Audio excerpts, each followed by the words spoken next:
Ryan, thank you so much for taking the time to sit down with me today. I've really been looking forward to this conversation.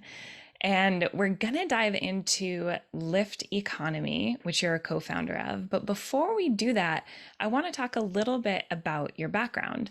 I believe you were a sustainability consultant before. Can you share a bit about that experience and why you decided to co found Lyft Economy? Yeah, thanks so much, Kathy. It's great to be with you. Um, my background is not in sustainability or next economy or really any of the stuff I'm doing today. I studied psychology and criminal justice in college. My whole thing back then was wanting to reform the prison system and, the psychological effects of incarceration. And so the way I switched into sustainability was my brother had studied environmental studies in undergrad, and he had some books on the bookshelf that I'd always sort of looked at as interesting. Like there was a book, Cradle to Cradle, about how we remake things. There was another book called, oh gosh, it was by Paul Hawken. I think it was like one of the first books around business and environmentalism and putting them together. And so I read some of these books and I said, wow, this is sort of the solution. It seemed like the solution end of what I've been hoping for. Because a lot of the work I was doing was like, it could be grinding, like working in criminal justice system and like prison and like, so it just feels like there can be not a lot of hope in that system. And so what I was excited about was what's possible, sort of like building a new future. And so I convinced the nonprofit I was working for, which was a mental health nonprofit, to the CEO of this nonprofit. I pitched to him that I could be their sustainability guy after reading a couple books, like typical, like pretty typical, like white guy, sort of like, hey, I've read 2 books. I've pretty much got this down. And so I pitched to him that I could be the sustainability person, and he let me do it for 6 weeks, and then I kept trying to extend it, and eventually he just let me do that for the whole year.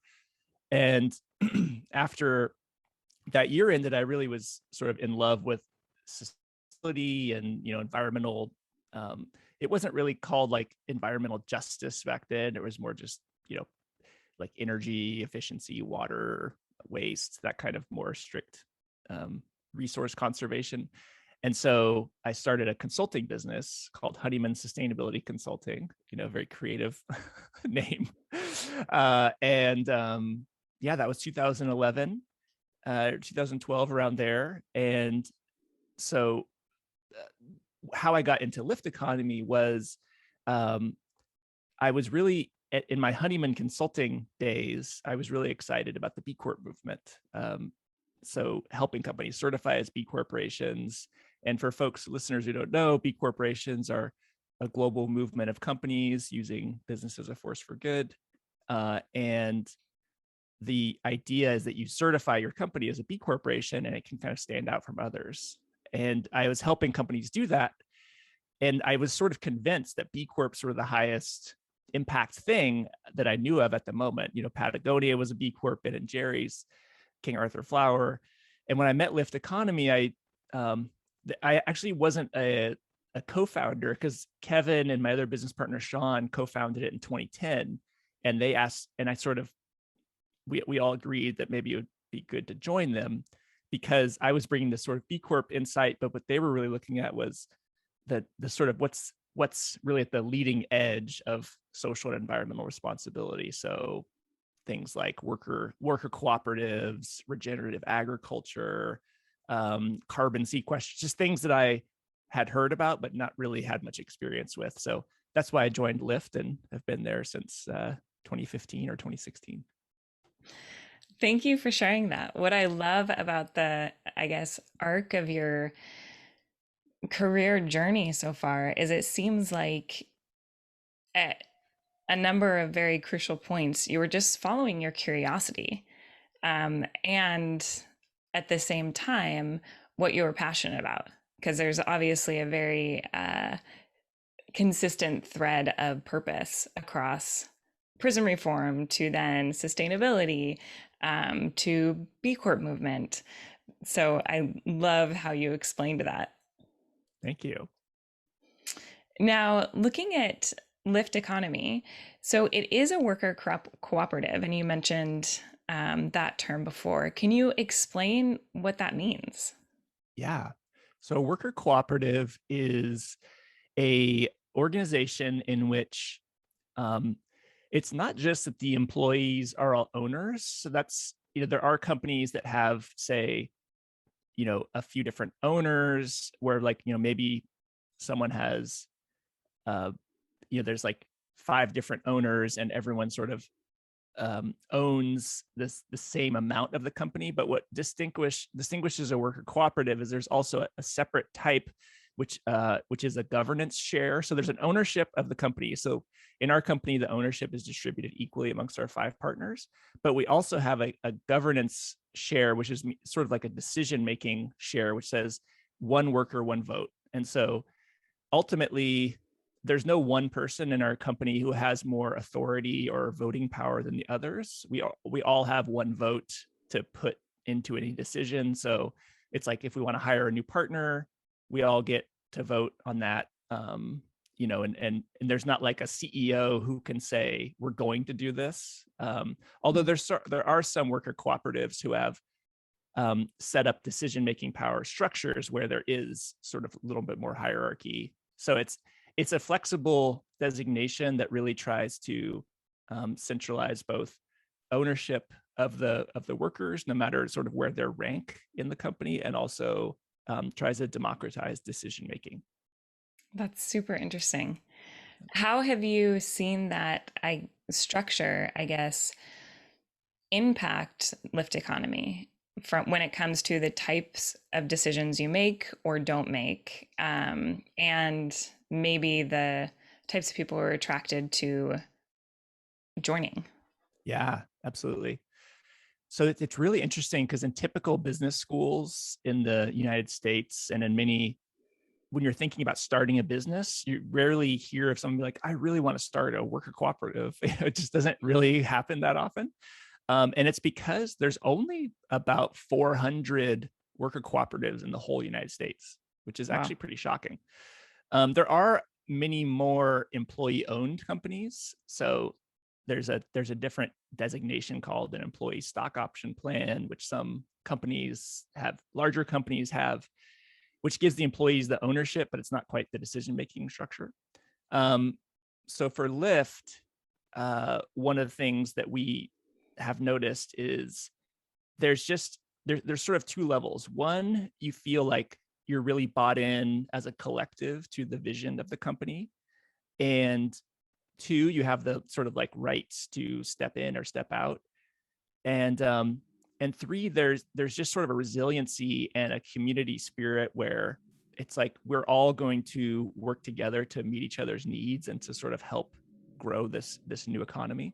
So one of the things we talk about at Lyft is like the next economy. So, what is, because the business as usual economy is like what's happening now, where there's climate destruction, income inequality, there's like the oceans are warming and rising, and so we're sort of hurtling down a path that's like the business as usual approach. And what we're hoping for in the next economy is to really look at what are the ways that can enhance life and enhance sort of worker satisfaction and be more in harmony with nature and sort of tap into some of the sort of beautiful spirit that humans have, but in a way that also benefits each other and society and the environment. And so that's sort of what we've been looking into with sort of next economy framing. I love that. And the way you described it, the current economy, the way I often picture it is we're careening towards just icebergs like the Titanic. The UN Sustainable Development Goals list very clearly what those catastrophic icebergs are. And huge systemic change needs to happen in order for us to avoid them. And so the work you're doing is really around how to help foster and create that systemic change and help companies who are interested in shifting course figure out how to do that. Yes. Yeah. One of the things I'll mention that sort of, so one of the things that we've noticed at Lyft is there's a lot of folks have come to us and said, I'm either an entrepreneur and I want to start something that aligns with this next economy, or perhaps I already am helping run a company and I don't know what to do to align the existing company with the next economy, or I work for a company and I don't have a ton of decision making power, but I want to know what's possible within my own role at that company. And so after a while, we just decided that we were going to create something called the Next Economy MBA, which is basically like a business. It's like a business education for people who want to learn those fundamental skills about, how do you sort of run a business or grow a business, but also do it in alignment with your values. And so Mm. we've had 250 people take the course, and we just started this month our 7th course with about 35 students. But it's been great because it's sort of like we need to find each other, those people who are out there wanting something different, and who really want to create something new. And so that's sort of just one way we've been thinking about like how to actually move people towards this next economy. So I love that. yeah. And I like to think of things like you creating your MBA course of almost putting up a light beam so that people who are interested in this new way of thinking and learning how to different ways to approach it can see what you're doing and gravitate towards you. Yes. Yeah. And that's where, people have come and said, I have this worker owned co-op idea. What do we do? Or how do you raise mission aligned capital? Or, how do I do a career change that aligns with my values? So there's just a lot of folks, I think, thinking about this because we all Mm-hmm. see the way things are going, which is not, Mm-hmm. you know, still in a pandemic, still have like a lot of racial injustice. The climate's still warming. So people want to know what are the solutions. So Yeah. yeah. I think those macro things are super obvious and just more cultural awareness and consciousness towards them. But then I think there's also a micro and individual change that maybe COVID helped spur or bring into focus more clearly. But I think a lot of individuals just looking at their own lives and how they feel about their relationship to work and where they're spending their energy and time. And is it something that's feeding them that they feel good about, that they feel like they're creating the change in the world that they want to and that their talents can? Or is it something that's more a means to an end or that they thought was going to bring satisfaction, but hasn't actually given the satisfaction or meaning that they were expecting? So I think there is a lot of personal introspection at this point in time too that's causing individuals to look around and wonder if there's a better way. Yes. And there is. It's just I think finding the right communities, because I think one of the challenges we have in the West and the Western culture is this sort of belief, like it's very like me, like how do I change everything or how do I solve everything, which is like it's important to know our own power, and like being part of collectives and being part of movements is Mm-hmm. really I think the shift that we need away from placing all the burden on our individual shoulders. It's like how can we work in collaboration and in movements to solve some of these challenges. So Absolutely. Now, so you mentioned before that you help companies become B Corps. Can you talk a little bit about what that looks like? yeah. Yeah. So again, for folks who aren't quite as familiar with B Corps, it started in 2007 or 2008 around this idea of there's two main problems that a lot of social entrepreneurs, mission driven entrepreneurs face.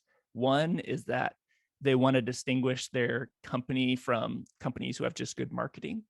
And so it's sort of how do you really tell if a company is good or they just, again, like they spend a lot of money promoting themselves. So B Corp is sort of designed to be an independent standard that is comparable and measurable, and helps companies improve their social and environmental impact. So there's sort of that. That was sort of one of the main reasons behind the B Corp movement.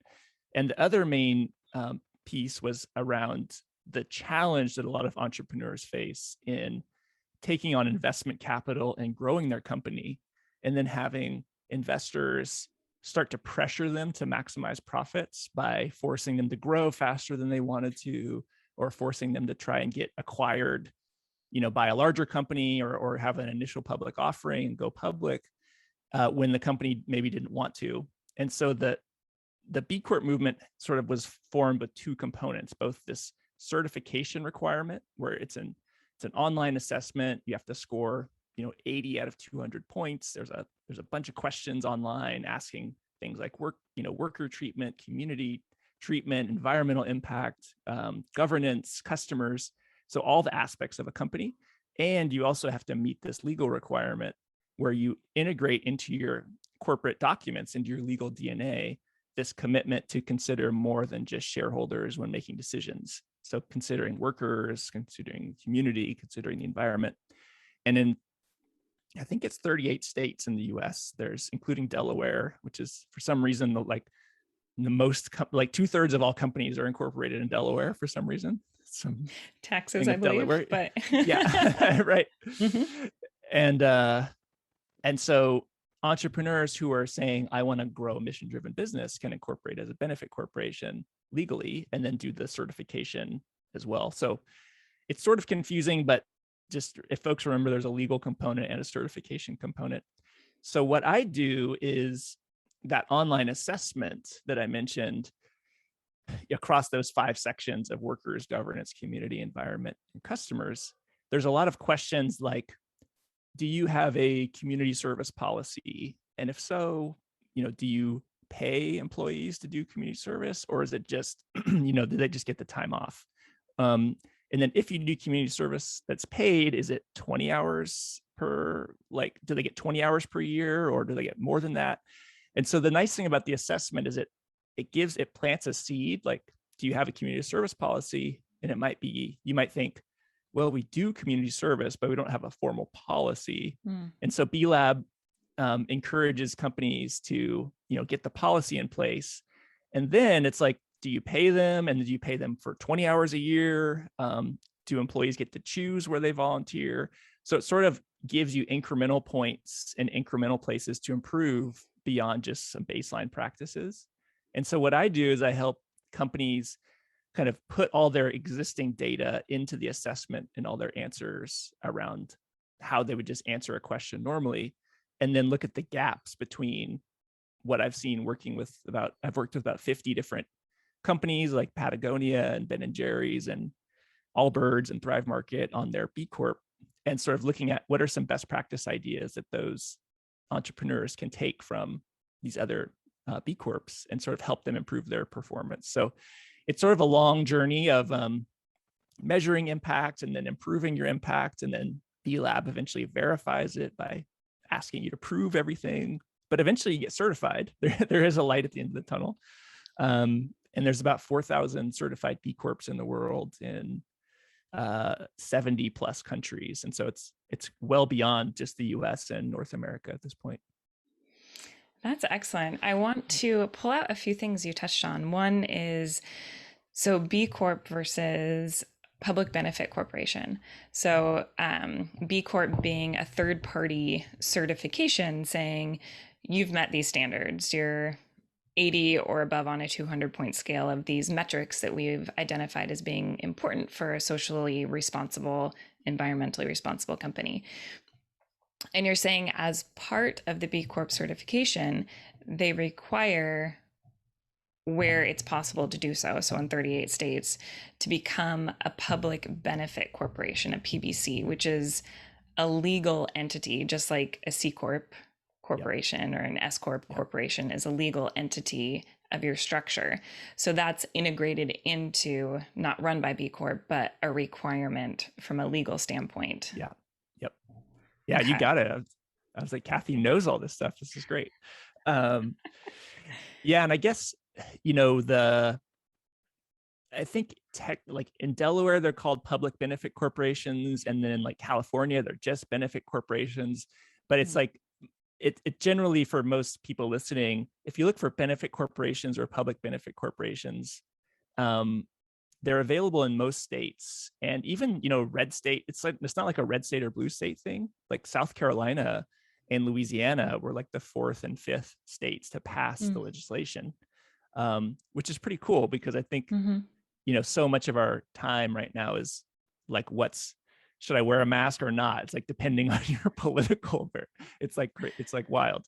But I think what B Corps and using business as a force for good has really been able to do is to say, this is not a partisan thing. This is just business has a responsibility, and it has some advantages at, not being a government agency and also not a nonprofit, to be able to react quickly in the marketplace.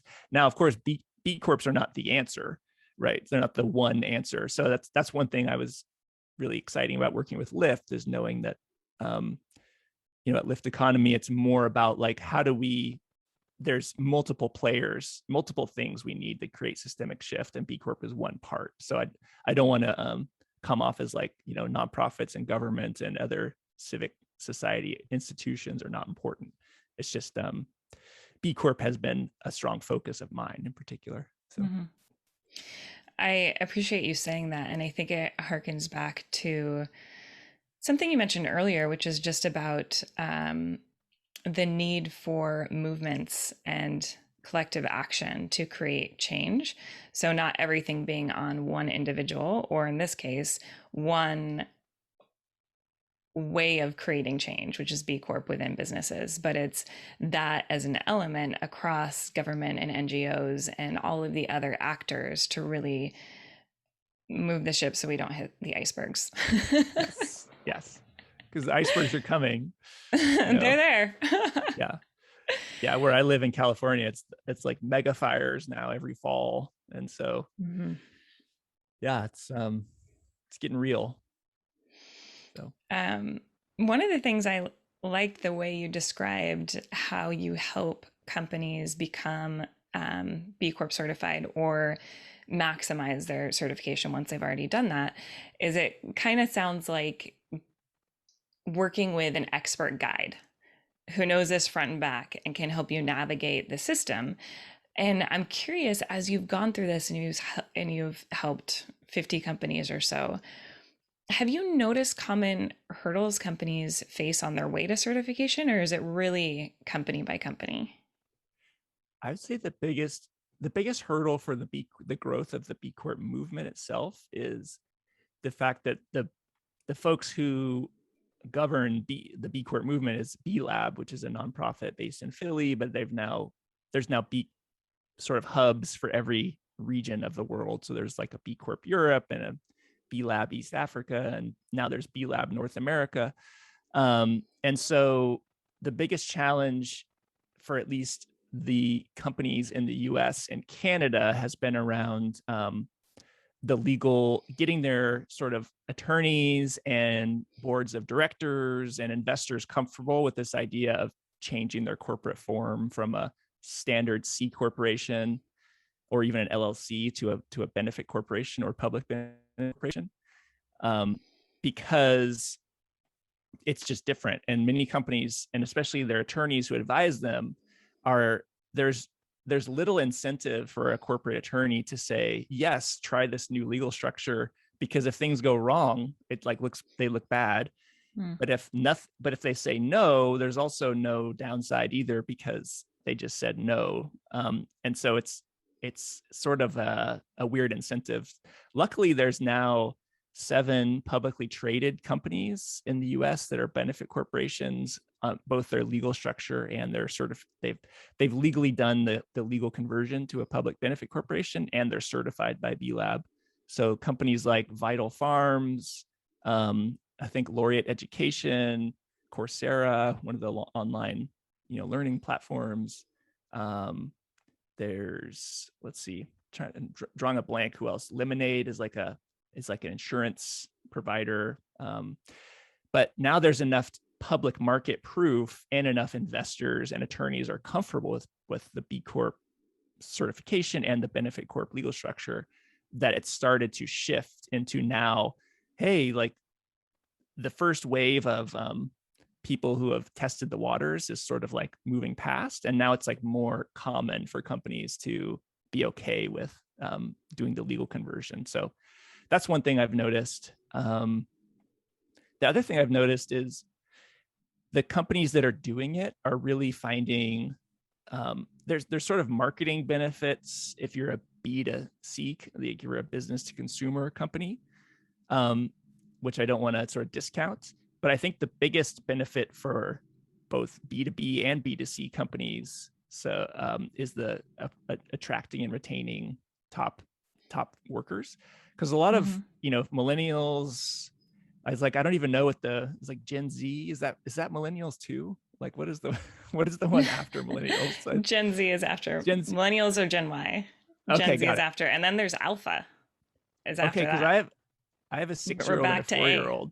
Yeah. So they must be Gen Alpha then. It's like, I don't know. Probably. Yeah. It's like I know people who were born in the 2000s now, and it's wild.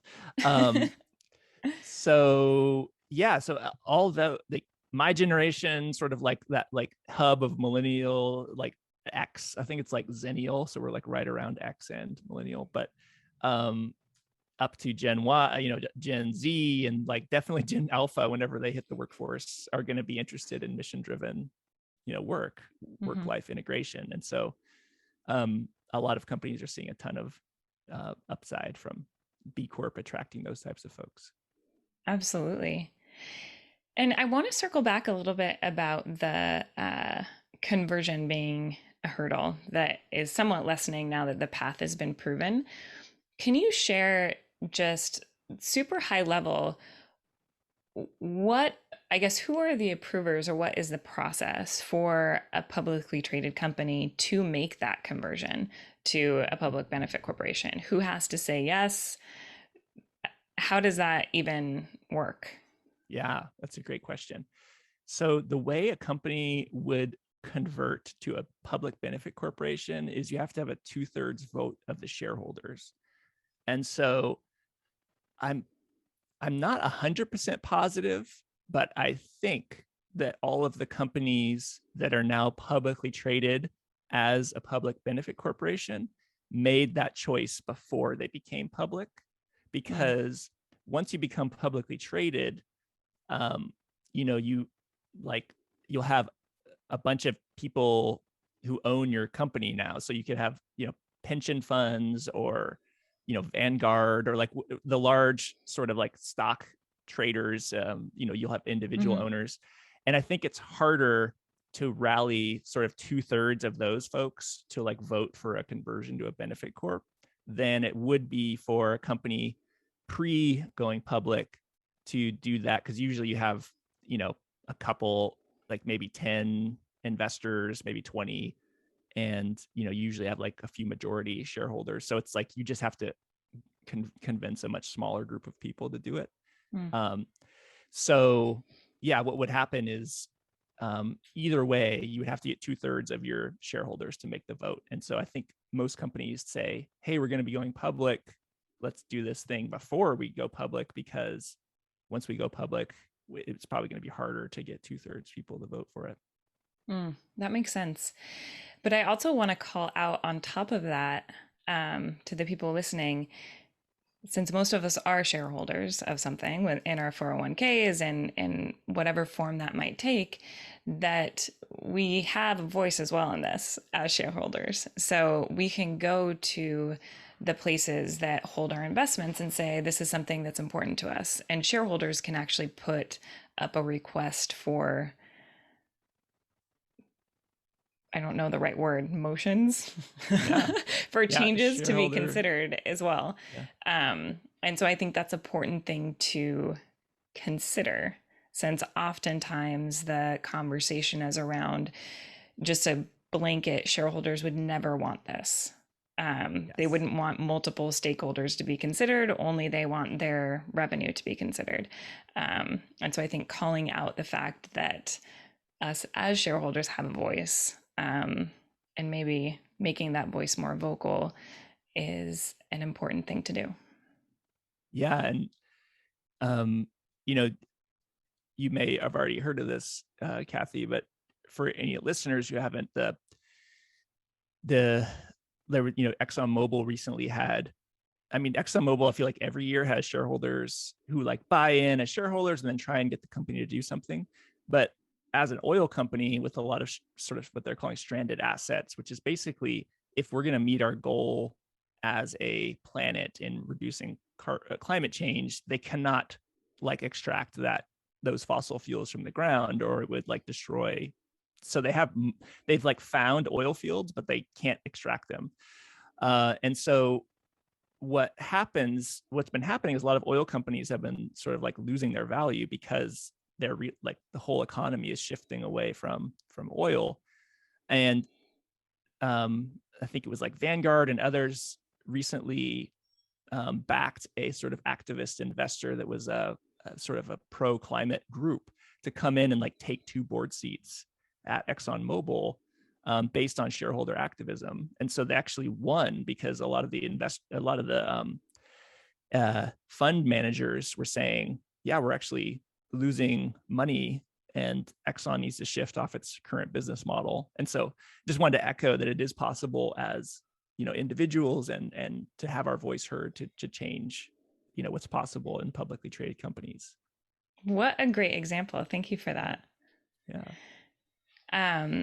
Now, I want to mention you literally wrote the book on how to become a B Corp, the B Corp Handbook. And recently it was republished with a greater emphasis on issues of diversity, equity, and inclusion, and written in collaboration with a second author, Dr. Tiffany Jana. Is that how you say her name? Yep. Can you tell us a bit about the handbook and about what prompted this second edition? Yeah. So I as the sole author in 2014, I wrote the first edition of the B Corp Handbook because back then there was not really a lot of centralized information about B Corp. So I was helping companies do the assessment and learn about the process, but it felt like there needed to be a book. For some reason, people like listen more when there's like a book on something. I don't know why. It's weird. But if you say, hey, read this book about B Corps, people are like, oh, there's a book on it. It must be real. And so in 2014, it was sort of like the what, why, and how of B Corps. That's why I wanted to write it. By 2019, so in 2014, I had, I guess, yeah, so it was right when the B Corp Handbook first edition was published. I had a daughter in 2014 as well. And it was sort of a, pretty deep emotional shift for me from sort of, being, not a father. Anyone who has kids sort of knows this like deep shift that sort of comes with like, wow, this is suddenly everything I do is going to, impact my own children. And so a lot of the stuff I was intellectually supportive of, like women's empowerment, was suddenly like, wow, I like need to be on this, or it's like my daughter will not, have a world that I would want to bring her into. And it's sort of around the same time as, like Trayvon Martin had been killed in, I believe, 2012. It was around 2012 or 2014.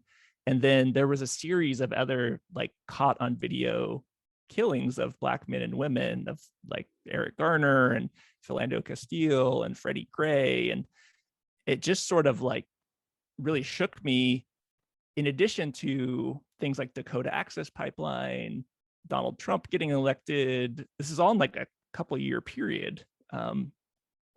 And so it was just like both being open to the world in a different way and then seeing how much was like shifting, was like, wow, I really can't go on as if like I can't unsee anything. Like I can't just go on as if like nothing has fundamentally shifted for me. And so in the B Corp movement, we started having more conversations about what are we doing to make sure the B Corp movement isn't just a bunch of well-meaning, upper middle class white like majority white owned companies who sort of cater to other white people, like sort of pretending we're changing the world.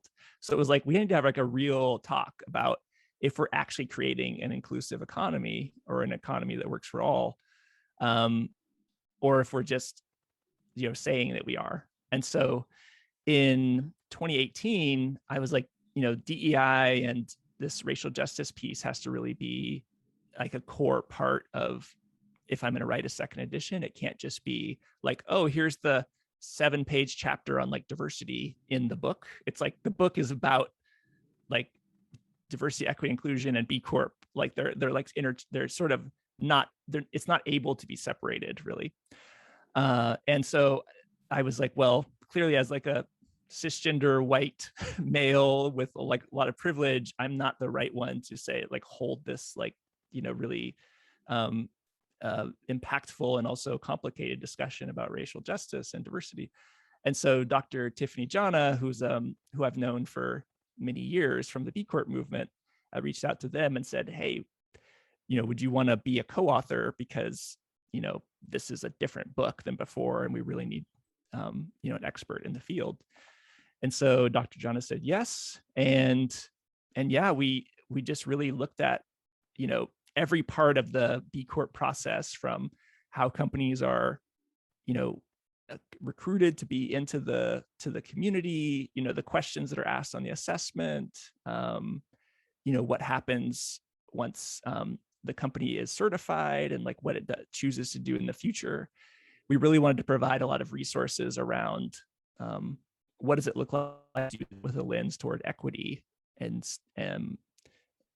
not just sort of only thinking of it as like, environmental impact or something. And so, to its credit, B Lab has really gone way beyond maybe what I and Dr. Jana and others thought was, really possible, in terms of like B Lab itself has now committed to, anti-racism, environmental justice, and stakeholder capitalism, and really like looking at these things from a much more systemic level, in a way that's like super inspiring. And so they've sort of, I definitely was not like on the leading edge at all. It was just sort of like my collaboration with Dr. Jana, and then other folks have been pressuring B Lab for many years to do this, and then B Lab has said, you're right, and started pushing that out to all its companies and to the larger business movement. So I'm just very grateful to have known someone like Dr. Jana, still know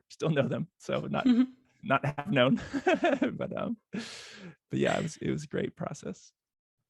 Thank you for sharing that. And for the listeners, can you explain? So you've mentioned B Lab a few times too. Can you explain B Lab in relationship to B Corp? Yes. So B Lab is the nonprofit that was started in 2007 that was the sort of, it's a nonprofit that was the incubator of the B Corp assessment and the B Corp certification process. So it's just the nonprofit that stewards the B Corp movement, and has the, employs, I think, over 100 and something people to do the assessment reviews of companies submitting their applications, and to do the outreach to, historically Black colleges, women and folks of color, in addition to sort of the standard sort of larger businesses. And so it's a nonprofit that's sort of like central to the growth of the B Corp movement. Thank you. And so as you're talking about B Labs making commitments about social justice and stuff, what that means is that those commitments are filtering into the assessment tool that's used for other companies to get certified. Correct? That's one part of it. Yeah. So yeah, they're looking at, on the existing assessment, there's things like, what percentage of your workforce is women or people of color, and then like what percentage of your managers is women or people of color, and then what percentage of your, top leadership is women and people of color. It also looks at, other aspects of identity, LGBTQIA, age, but so there's some components of the assessment around like board diversity. Do you do trainings on DEI? Do you have KPIs to improve? And then there's like the B Lab also partners with other groups in terms of like the movement work that we were speaking about earlier. Like, so B Lab partnered with some other organizations to encourage the Biden administration to do more around, creating an inclusive economy through its like White House sort of initiatives and some of the programs that they run. And so B Lab sort of does the assessment piece, provides support to companies who are wanting to make those improvements, but also does the policy and advocacy pieces as well around, racial and economic and climate justice. That's really great. Yeah. And you touched on this a little bit, but I'd like to ask it specifically. So, kind of zooming out, traditionally for sustainability, companies would improve environmental impact and supply chain inequalities. And, that was great. That was a focus. But as we're talking more about diversity, equity, and inclusion, what does the evolution of the greater sustainability umbrella look like to you? Yeah. And those, I guess, all of those pieces living within it or balancing off of each other? Yeah. Well, it's still critical to have, some of the key pieces like, we all need to reduce carbon emissions. We all need to, reduce energy, water waste, and, make sure our suppliers are being compensated fairly and are, and I think what I've really learned in the last couple of years is that like the environmental justice angle is like, yes, let's take all of those things, but make sure they're being applied equitably. So when we think about like carbon offsets, how do we make sure that, Black and brown and indigenous folks are benefiting from some of the projects, like from the projects, either by it's like the workforce who helps install the solar panels, or for carbon offset programs, making sure indigenous land stewards are, getting paid for the way that they steward the lands. And it's not just going to like a corporation that has like some forests, like it would almost be like the same environmental, like, I mean, maybe it's not even the same environmental, but like on a surface level, you might say like, well, this is an acre of forest and this is an acre of forest, but the depth of impact you could have, the sort of like multiple layers of impact by supporting the indigenous owned property and project is going to be much greater. So I think that sustainability is shifting in the sense of like, I see it at least moving towards like a climate justice or environmental justice framework, where we still need to do all the things that we've already identified in maybe the sustainability earlier years. It's just we need to apply and make sure that the folks that are most marginalized and most at risk are actually seeing the greatest benefit and are seeing equitable outcomes from it.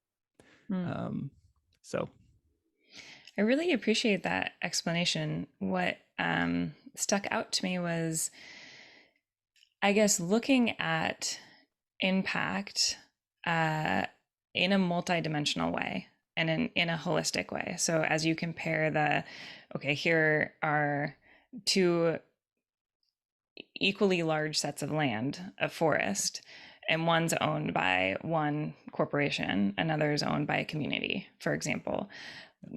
How you're nurturing those is going to have a different ripple effect because there's different stakeholders that are involved. So it's looking at that entire second and third order consequences, whether positive or negative, of the investment choices that are being made.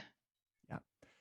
And I think, this woman on the podcast interview where I interviewed someone else today had this really great point around, she's like, for reparations, it's not necessarily just about like writing a check, which is, is part of it, but she's like, are you in relationship like with those people, like with those folks? Is there like a reparative process? Is there like understanding that communities need, and having like accountability and like an actual relationship.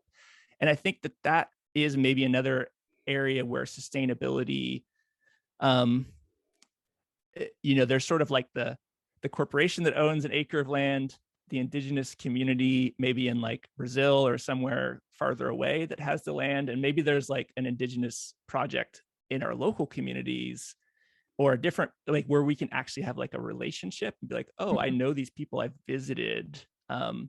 It's like a set of reciprocity where that's like sort of the deepest level of impact. And I think it's where we have the most work.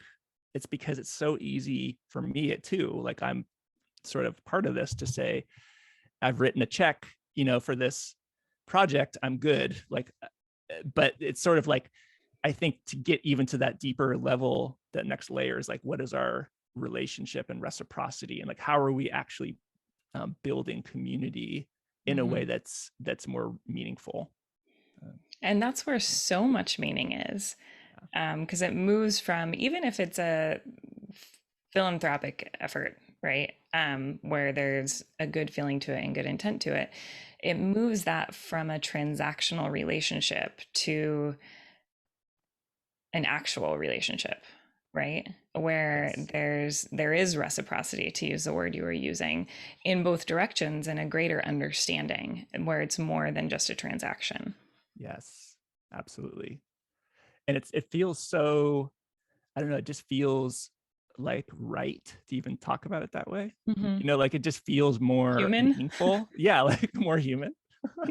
Yeah. um, so I think we're like, there's something that I think we're all collectively learning is like, moving from like there is a problem to writing checks to solve problems to like then like being in relationship and like getting that like mutual um relationship reciprocity, where I think that's where the real stickiness and like the rubber meets the road and we can have real change. It's like we're so taught in the West to think of things as like, does it hockey stick scale to affect a billion people? Like every VC and like startup wants to be like, we have a billion person, like we can solve hunger for a billion people. And it's like, it's so like sort of, it hasn't worked, right? Like it's Hmm. not working to just have another startup that solves a billion people's hunger. It's like, what is like, how do you affect change on a micro level that actually has maybe way more meaningfulness and impact than we think? That we just, Hmm. it's like changing our framework. Hmm. So I love that. And just the focus on being human and leading into that. I feel like with the Industrial Revolution, a lot of humanity was intentionally taken out of the workforce on the altar of efficiency. So, like, you think of a factory line, and you, as employee A, do this specific thing over and over again, and that's what you do. And you don't go outside that. That's what you were hired to do. And you, as employee B, take it and do this specific thing over and over again. And it doesn't matter who employee A and who employee B are, it's just you coming in and doing that specific thing. And now, as we're moving into this next economy, as you said, and also the information economy where a lot of things can be automated. It's how do we bring humanity back in? Because removing it from the workforce didn't make us feel like more whole people. And it created all of these other consequences, right? Um, so, what would things look like if we actually intentionally brought that front and center and leaned into it? yes, yes, you figured it out. You figured out life, right? About life. Yeah, I mean, I think so much of um sort of like the loneliness, looking at phones all the time, sort of like social media. It's just all of like some of it can be tied back to we're sort of like lacking that human connection, that sort of that our economy rewards efficiency and productivity, and so some of these things are escaping that pain a little bit. Mm-hmm. um, and so I do like what you're saying. It's like sort of bringing it back to a community level, a human level, is really powerful. Yeah, I think that's how we heal ourselves and our communities and the Yeah. world, right? Yes.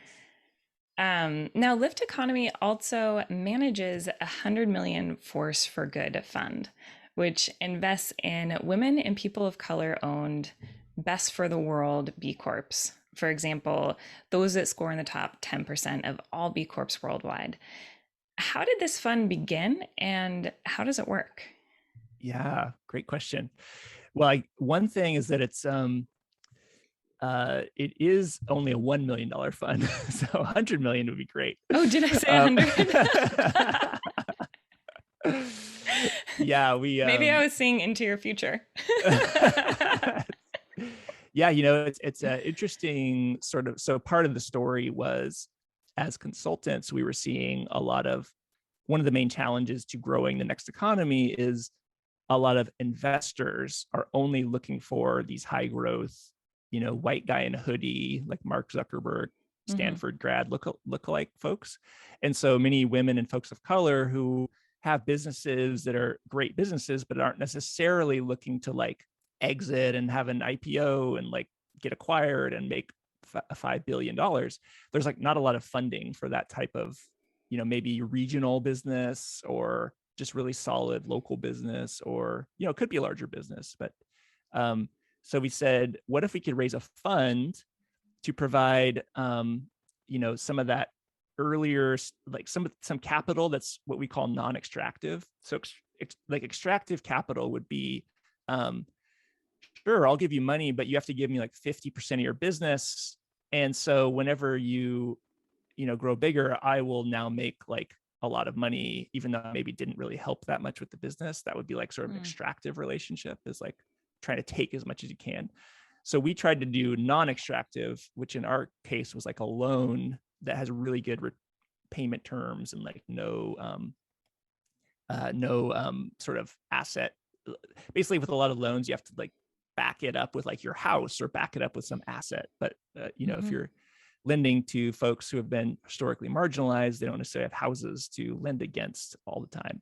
So we said we could do a loan with no sort of like requirement that you secure it with an asset. And we found 13 amazing companies.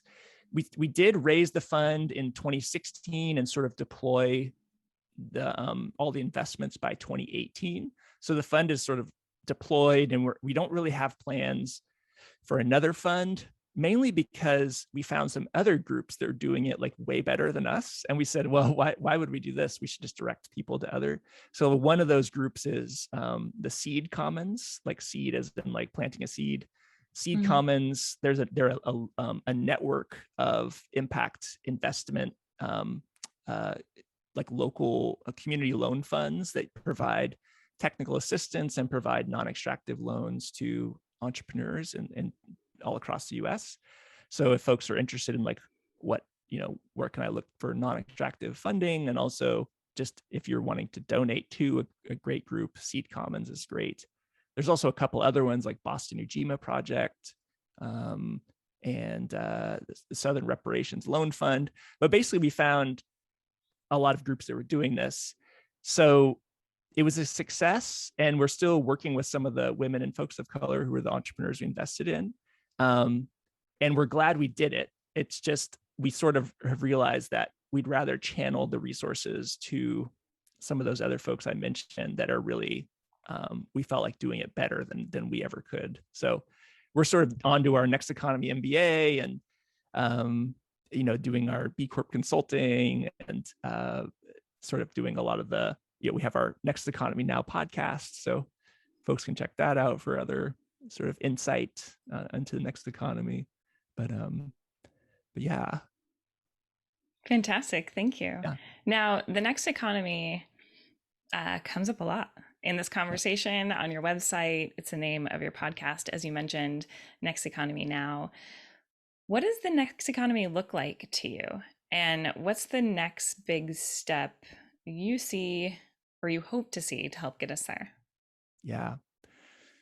So the next economy is really, it's almost like we don't want to call it the new economy, because the next economy has already, we feel like there's elements that have already existed before, like in indigenous communities and other sort of parts of our history that it's not like these aren't necessarily new practices. We're sort of rediscovering things that already existed before.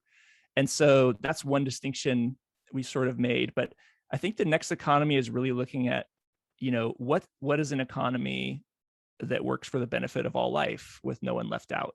So, it's like, there's sort of like biodiversity is increasing instead of decreasing. There's income inequality is decreasing or is already, it doesn't exist. Folks can bring their whole selves to work and, share in ownership and the fruits of their labor. And we're not all like sort of working all the time. Work from home can sometimes mean, 20-hour work days because we're like on our devices, like answering emails.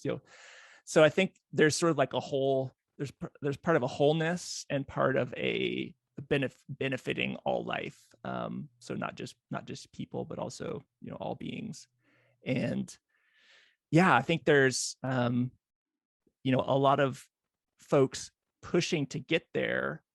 And, it's, I sort of waffle between being super optimistic, like we're definitely going to make it, and then sometimes being pessimistic, like everything's screwed up. So I don't know. It sort of depends, like when you catch me. But generally, I'm pretty optimistic. So. Thank you for that description. Yeah. Now, we're running towards the end of the podcast. I want to ask, is there anything we didn't cover that you'd like to share? Well, I think since it's maybe I'd look to you. Is there sort of like a recurring set of questions that listeners sometimes have that, I could maybe address? Like, what are some of the questions that folks who listen sometimes have challenges with that they've either reached out to you or you've heard in your sort of relationship with the podcast? I mean, I think one is often from people who are within companies that may not be mission driven, advice on how a company can be used as a force for good, or how to think about that or frame that, or maybe ways that they haven't seen before, which is what this podcast is about, is highlighting different ways that might come to life. But I think that's a common question, which is just more, how could this look and where is their need? Yeah, I think for me, and sometimes this is sort of like a person with a hammer sees everything as a nail. So a lot of my focus has been on B Corp. So I will say that one tangible way that I often recommend to folks, they don't have to be the CEO or in leadership. They can be in a role, or they could be a startup. But if you use the B Impact Assessment, you can sort of you can create a free account at bimpactassessment.net. And you can, you can start filling out the assessment just based on, how your company is currently performing. You can start to get a sense of areas that your company could make and improve its impact, whether it's in workers, community, governance, environment, customers. So for me, I've always felt like sustainability or, even next economy can sometimes be like, what does that really mean? And so the B Impact Assessment has been helpful in orienting me towards, here's a tangible, measurable, free tool that anyone can use to start assessing their impact and then improving their performance over time. And so I would just recommend that to folks to really check out whether or not you want to become a B Corp. You can use the B Impact Assessment tool for free. I love that. Yeah. And where can people follow you, find out more about what you're doing? Yeah. So lifteconomy.com, LIFT economy.com is where our website. We have lifteconomy.com/MBA is where we have the Next Economy MBA. We just started a course in September of 2021, and we'll be doing another one probably in the spring, our 8th cohort. So if you subscribe to the newsletter on the Lyft website, you'll be informed. The Next Economy Now podcast is on iTunes and Spotify, or I guess it's Apple Podcasts now, and Spotify and wherever you get your podcasts.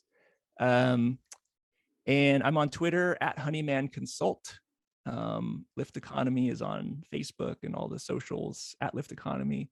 So yeah, really appreciate the opportunity. Thank you. And we'll put links to those in the show notes.